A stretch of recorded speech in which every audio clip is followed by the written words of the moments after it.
Saúdo-vos com a santa paz de nosso Senhor e Salvador Jesus Cristo.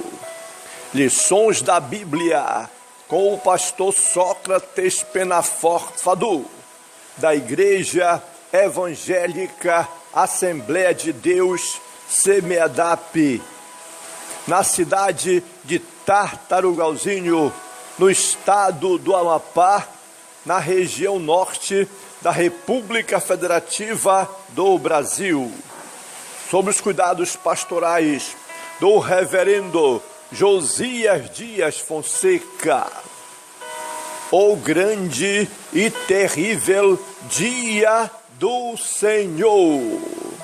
Lemos em Malaquias, capítulo 4 e versículo 5. E converterá o coração dos pais aos filhos, e o coração dos filhos a seus pais, para que eu não venha e fira a terra com maldição. Neste texto da Bíblia Sagrada, onde nos fala de um dia singular na história universal, o dia grande e terrível do Senhor. A palavra terrível significa extraordinário, assustador, de situação difícil de entender, que infunde exatamente terror à humanidade ou provoca resultados funestos sobre a face da terra. Infelizmente, a humanidade pecadora e impenitente caminha a passos largos para o enfrentamento dos juízos divinos que serão derramados no dia grande e terrível do Senhor. Nesse dia grande e terrível do Senhor, não haverá escapatória para o homem impenitente. Será como um homem que tivesse querendo fugir de diante do leão e se encontrasse com ele um urso, ou como se fosse em uma casa e a sua mão encostasse à parede e fosse mordido por uma cobra. Será o mesmo o dia mais terrível e assustador da história da humanidade. Podemos aqui nesse texto descrever ou discriminar o dia do Senhor em toda a Escritura Sagrada. A Bíblia nos prova que haverá o dia grande e terrível do Senhor. Você está preparado? Você está se preparando? Você está pensando nisso corretamente? Então pense muito bem, porque o dia do Senhor acontecerá na face da terra. A palavra dia nas Escrituras, em alguns casos, pode significar muito mais do que um simples período de 24 horas. O dia na Bíblia tanto pode indicar um período de 12 horas ou de 24 horas, como toda uma era geológica que se está se estendendo em todo o universo. A expressão dia do Senhor, por exemplo, pode indicar toda uma extensão de acontecimentos e também que está para se processar na face da terra. É preciso crer e confiar na palavra do Senhor nosso Deus, porquanto a palavra de Deus é viva e eficaz, mais penetrante do que espada de dois gumes e apta para discernir os pensamentos do coração, e vai até a divisão da alma e do espírito, das juntas e das medulas. Quando nós podemos entender na palavra de Deus, aqui em Êxodo capítulo 8 e versículo 23, o próprio Senhor deixou claro para Faraó que os israelitas, o seu povo, era diferente do povo egípcio pagão, dizendo: e porei separação entre o meu povo e o povo e o de Deus, ou o povo de Deus, ou o teu povo. E a nova aliança que podemos perceber, a nova aliança, a igreja do Senhor, é reconhecida nas Escrituras como o Israel espiritual.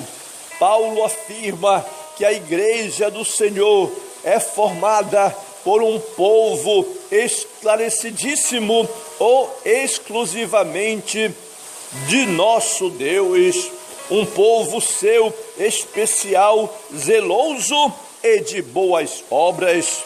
Nós também fomos chamados para fazermos a diferença, para sermos irrepreensíveis e sinceros, filhos de Deus, inculpáveis no meio de uma geração corrupta, incrédula e perversa, entre a qual resplandecestes como astros no mundo. Em 1 Pedro capítulo 2 e versículo 9 e 10, é dito que somos geração eleita e sacerdócio real, a raça santa, o povo adquirido para anunciar as virtudes daquele que nos chamou das trevas para a sua maravilhosa luz, a saber, nosso Senhor e Salvador Jesus Cristo. Em toda a Bíblia podemos ver que homens fizeram a diferença nesta geração. Existem aqueles que fazem a diferença, existem aqueles que se dispõem a fazer a obra de Deus, se dispõem a pagar o preço, se dispõem a sair da sua caverna, se dispõem a deixar o seu melhor conforto para se dedicar na seara, no aprisco do Senhor nosso Deus, porque este rebanho é de nosso Senhor e Salvador Jesus Cristo. Na Bíblia nós temos que homens e mulheres se dispuseram a realizar o trabalho do Senhor, a cuidar do rebanho do Senhor. Aqui, por exemplo, Enoque, por sua vez, fez a diferença em sua geração, porque andava com Deus, e Deus o tomou para si. Enoque simboliza a igreja que anda com Deus e será arrebatada ao encontro do Senhor. José fazia a diferença em qualquer ambiente em que vivesse, porque era um homem sábio e ajuizado, que tinha o Espírito do Deus vivo, o Espírito de Deus, e o Senhor era com ele, e ele era ricamente abençoado e abençoador. Samuel também fez a diferença em sua geração, porque era um homem honesto e ninguém tinha do que o acusar, porque ele era um servo de Deus obediente. Jó era um homem também sincero, reto, temente a Deus e que se desviava do mal. Jó fez a diferença em sua geração.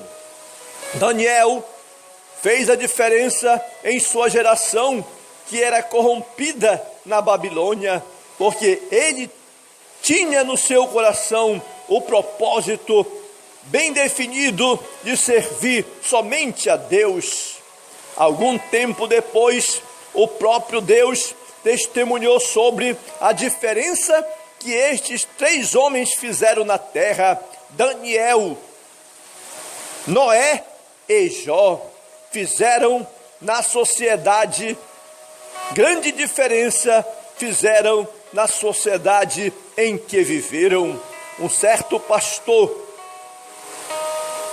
nos contou que o crente, em certo sentido, deve ser como as garças que, apesar de pisarem na lama, não mancham suas penas, estas permanecem brancas. Portanto, calçados com os sapatos da pregação do Evangelho da paz, poderemos caminhar neste mundo sem nos contaminar com ele. Por isso, o Senhor sempre exige que o seu povo seja diferente no mundo, diferente na terra, e declara muito bem, dizendo a todos nós: sede santos, porque eu sou santo. Sede santos em toda a vossa maneira de viver. Saúdo-vos com a santa paz de nosso Senhor e Salvador Jesus Cristo.